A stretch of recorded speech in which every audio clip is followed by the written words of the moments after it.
जवन कैला हसैया राते अब हिनले दुखात बाटे। काहे भैया हो मेरा कहा जवन कैला हसैया राते अब हिनले दुखात बाटे। भीरी न साटी दूर तनी हाटी धारी न हमके पाजा पाजा दरा दिया उठाता है राजा कमारिया टूटता है राजा कमारिया टूटता है राजा कमारिया टूटता है राजा दरा दिया उठाता है राजा। बदमानी धनिया के बूझी परसनिया के जनी बनी इतना है हर जी। हम हाई राउर में हर जी जाई बाहर आया बदेर ना लगाई बाजे ना हाउ वाला बाजा बाजा दरा दिया उठाता है राजा कमारिया टूटता है राजा दरा दिया।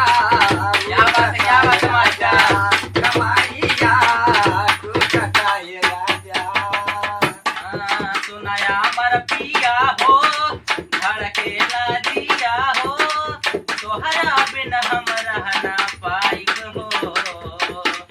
श्याम सिंह संग नहीं घरे जाई हो काहे फायदा हो फायदा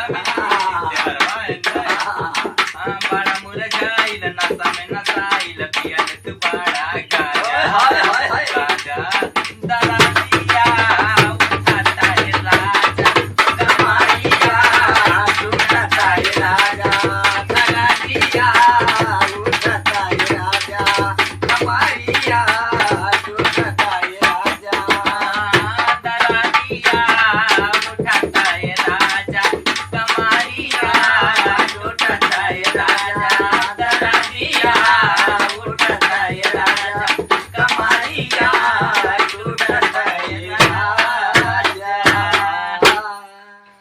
दोस्तों ये प्रमोद भैया का गाना है, बहुत ही बेहतरीन गाना है और हम लोग गाने के प्रयास किए हैं। आप लोगों को कैसा लगा कमेंट करके जरूर बताइए। वीडियो अच्छी लगी हो तो लाइक करिए, शेयर करिए अपने दोस्तों के साथ। और दूसरा वीडियो हम लोग किस गाने पे बनाएं, किस टॉपिक पे बनाएं, आप लोग जरूर बताइए कमेंट में। और वीडियो को लाइक शेयर, चैनल को सब्सक्राइब जरूर करिए। नमस्कार।